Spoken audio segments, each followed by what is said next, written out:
Bismillahirrahmanirrahim. Bagaimana turunnya Nabiullah Isa alaihissalatu wassalam? Setelah keluarnya Dajjal laknatullahi alaih dan mengadakan kerusakan di muka bumi selama 40 hari, Allah pun mengutus Nabiullah Isa dengan cara diturunkan ke muka bumi. Turunnya di Menara Putih sebelah timur Damaskus, dan beliau wa alaihi muharwadatan, beliau memakai baju muhardawatan. Makna muhardawatan adalah memakai baju yang dicelup dengan warna hijau dan warna kunyit, terlihat indah, ya.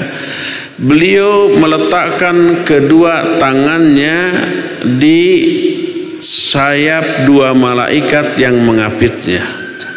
Bila beliau menundukkan kepalanya, maka akan meneteslah butiran-butiran bening seperti mutiara.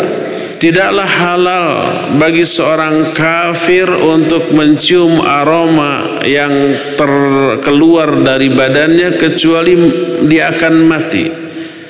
Inilah rahasianya kenapa ketika Nabiullah Isa turun, beliau tidak menerima jizyah, harus Islam. Kalau enggak Islam mati dia. Kenapa? Bukan dibunuh, tapi begitu menghisap aroma yang keluar dari tubuh Nabi Isa, orang itu mati secara otomatis. Dan ini salah satu mukjizat beliau. Dan aroma tubuh Nabi Isa tercium sejauh jarak pandangan Nabi Isa. Asal kelihatan dari jauh dia mati. Bisa mencium baunya badan Nabi Isa alaihissalatu wassalam.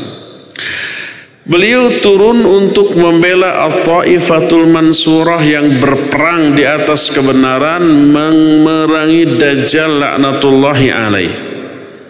Dan itu turun ketika kaum muslimin yang dipimpin oleh imam saat itu mau melaksanakan sholat subuh. Dan para ulama, jumhur ulama menyatakan imam yang memimpin kaum muslimin saat itu adalah Imam Mahdi yang sudah kita terangkan sebelum keluarnya Dajjal. Nah, berkata Imam Ibnu Katsir rahimahullah, amma hadha huwal ashhar fi mawdi nuzulihi annahu alal manaratil bayda asy-syarqiyah bi Dimashq. Faqad ra'aitu fi ba'dil kutub annahu yanzilu 'alal manaratil bayda syarqi jami' Dimas. Fala'alla hadha huwal mahfuz. Inilah yang paling masyhur tentang turunnya Nabi Isa. Turunnya di Menara Putih sebelah timur Damaskus. Aku menelaah banyak kitab bahwa beliau itu turun di Menara Putih sebelah timur Masjid Jami' Damaskus, dan inilah barangkali yang lebih sahih. Inilah yang dikemukakan oleh siapa? Oleh Imam Ibnu Katsir. Ketika turun, ya, Nabiullah Isa turun ketika sudah diqamatkan waktu sholat subuh. Maka berkatalah imam kaum muslimin ketika melihat Nabi Isa, ya ruh Allah taqaddam, wahai ruh Allah, silakan engkau maju jadi imam. Menunjukkan imam kaum muslimin saat itu tahu bahwa ini adalah Nabi Isa. Karena imam kaum muslimin ulama besar saat itu, Imam Mahdi, bukan orang biasa, bukan seorang yang awam, tapi orang berilmu, tahu, memahami akidah Ahlus Sunnah secara benar, dan tahu bahwa yang turun itu Nabi Isa, dan Nabi Isa disebut dengan sebutan Ruh Allah. Kita sudah terangkan makna Ruh Allah di sini dalam bahasa Arab disebut idhafah munfasilah, maknanya adalah ruhum minallah, ruh dari Allah, tapi bukan bagian dari diri Allah. Ucapan ruhullah sama aja dengan Abdullah, dengan Baitullah, atau yang sejenisnya. Coba umpamanya Abdullah, kita semua Abdullah, saya Abdullah, hamba Allah. Disebut idhafat munfasilah. Apakah saya bagian dari diri Allah atau bukan? Bukan. Tapi hamba milik Allah, diciptakan oleh Allah tapi terpisah dari diri Allah. Apakah sebagai hamba Allah di dalam diri saya memiliki hak uluhiyah untuk disembah? Tentu saja tidak. Demikian juga masjid disebut dengan sebutan Baitullah, rumah Allah. Apakah masjid ini bagian dari diri Allah? Tidak, terpisah dari Allah tapi diciptakan oleh Allah, milik Allah dan seterusnya, ya. Demikian juga Nabi Isa disebut dengan sebutan ruhullah, ruh Allah. Apakah ruh itu Nabi Isa bagian dari diri Allah? Bukan. Tapi ruh milik Allah yang Allah tiupkan ke dalam tubuh Nabi Isa. Nabi Isa disebut ruh Allah karena beliau ketika di dalam perut ibunya, Allah lah yang meniupkannya dengan kalimat kun. Kadang-kadang beliau disebut kalimatullah, kadang-kadang disebut ruh Allah. Kenapa kalimatullah? Sebab tercipta dengan kalimah kun dari Allah Azza wa Jalla, ya. Makanya tidak boleh diyakini karena Nabi Isa ruh Allah lalu di dalam diri Isa ada hak keuluhiyahan untuk disembah. Tidak. Ini disebut idhafah munfasilah, bukan muttasilah. Idhafah itu disandarkannya satu kata ke kata yang lain, tapi dengan makna terpisahnya dua kata itu. Seperti Abdullah, Abdun terpisah dari diri Allah, bukan bagian dari diri Allah. Memang ada idhafah muttasilah. Maksudnya kata pertama termasuk bagian dari kata yang kedua. Sebagai contoh umpamanya ra'su Zaidin, kepala Zaid. Apakah kepala tersebut termasuk bagian dari Zaid? Termasuk bagian dari Zaid bukan? Iya, atau nempelnya. Bisa dipisahkan? Bisa, tapi mati. Tidak bisa dipisahkan. Ra'su Zaidin, kepala Zaid itu idhafat. Kata majemuk bahasa kita. Kata ra'sun diidhafatkan kepada Zaid, tapi ra'sun itu bagian dari diri Zaid, disebut idhafah muttasilah. Muttasilah itu nyambung. Tapi umpamanya buku Zaid, kitabu Zaidin, apakah buku itu bagian dari diri Zaid? Bukan, terpisah. Maka itu disebut dengan sebutan idhafah munfasilah. Munfasilah itu terpisah. Ruhullah, Isa ruhullah. Ruh Allah, maksudnya ruh dari Allah, ciptaan Allah yang Allah tiupkan, bukan bagian dari diri Allah. Sehingga dalam diri Isa tidak memiliki hak untuk disembah, ya. Nah, kembali ke yang tadi, imam kaum muslimin berkata, ya ruhallah taqaddam. Wahai ruh Allah, silakan engkau maju. Maju ke mana? Maju jadi imam. Tapi berkata Nabi Isa, taqaddam anta fa innahu uqimat lak. Silakan engkau yang maju, karena salat ini telah diqamatkan untukmu. Dalam riwayat lain, ba'dukum ala ba'din umara, sebagian kalian menjadi pemimpin bagi sebagian yang lain. takrimatallahu hadhil ummah, sebagai pemuliaan dari Allah untuk umat ini. Akhirnya majulah imam kaum muslimin untuk memimpin sholat subuh, dan Nabi Isa ikut sholat sebagai makmum di belakangnya. Berkata Imam Ibnu Katsir bahwa di zaman beliau masih hidup tahun 741 Hijriah, kaum muslimin, penguasa kaum muslimin di zaman itu merenovasi menara ini menjadi warna putih, karena menara ini dibuat dari batu-batu berwarna putih. Hartanya yang digunakan untuk merenovasi itu diambil dari harta orang-orang Nasrani yang sebelumnya membakar menara putih itu. Dibakar menara putih itu oleh orang-orang Nasrani. Lalu setelah orang-orang Nasrani itu dikalahkan, kaum muslimin kemudian membangun kembali dan mengambil harta orang-orang Nasrani untuk membangunnya. Dan ini termasuk di antara dalailun nubuwah, mukjizat Nabi SAW. Ketika Nabi mengatakan bahwa Nabi Isa akan turun di menara putih saat itu belum ada. Nah, terus dibangunlah menara, tapi tidak putih warnanya. Terus dibakarlah menara tersebut oleh orang-orang Nasrani. Kemudian oleh kaum muslimin dibangun kembali yang terbuat dari batu-batu warna putih.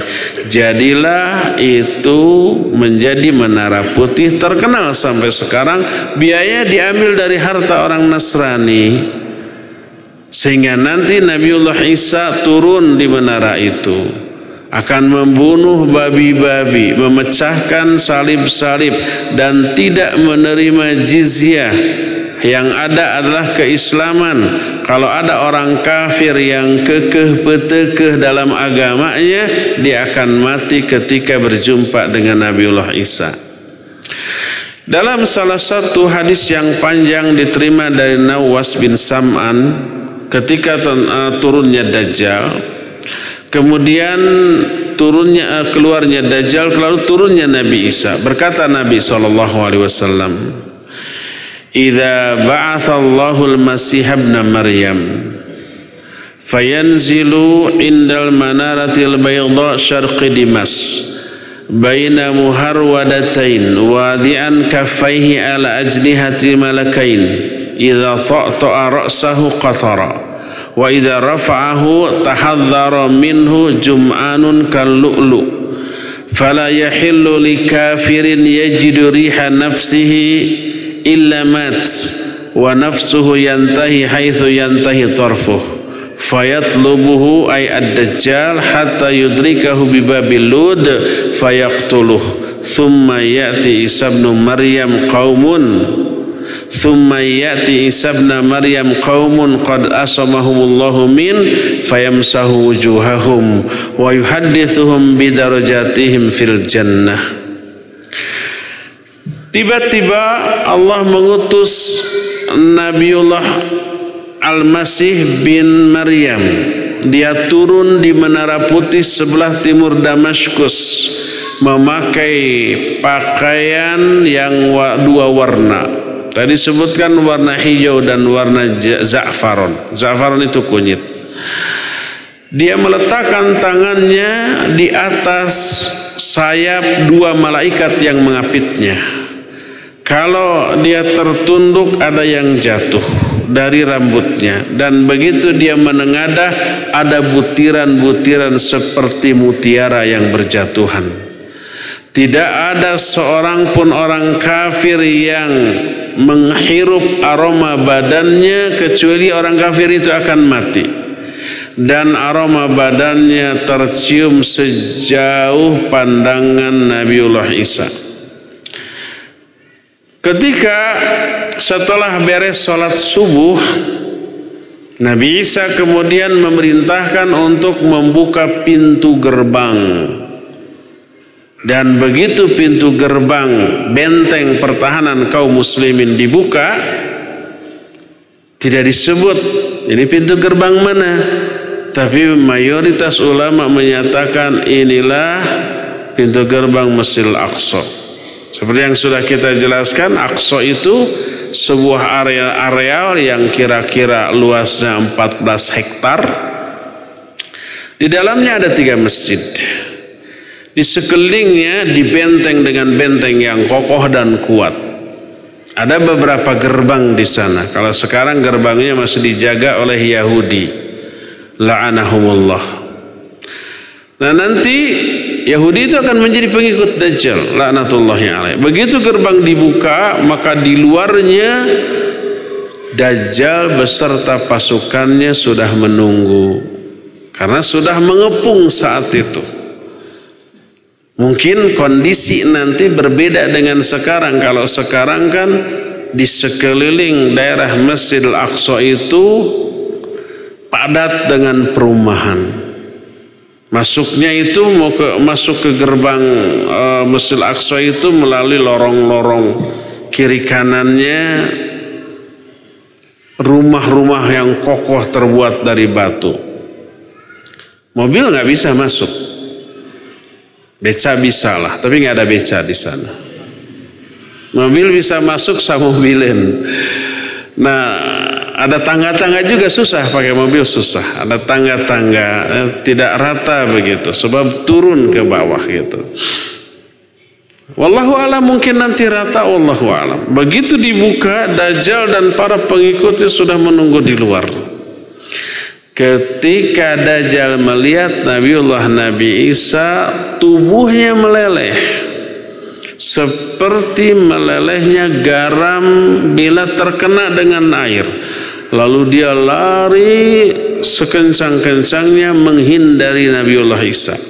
Kalau kepada orang biasa, orang kafir biasa, begitu menghirup aroma tubuh Nabi Isa mati. Tapi kalau Dajjal itu kan sakti ya, dia tidak langsung mati. Yang kata Rasul SAW, bila dibiarkan begitu terus, Dajjal akan mati juga, akan meleleh. Tapi Allah tidak menghendaki Dajjal mati dengan cara meleleh. Dikejarlah oleh Nabiullah Isa sampai tiba di Babul Lud, di pintu Lud di Palestina.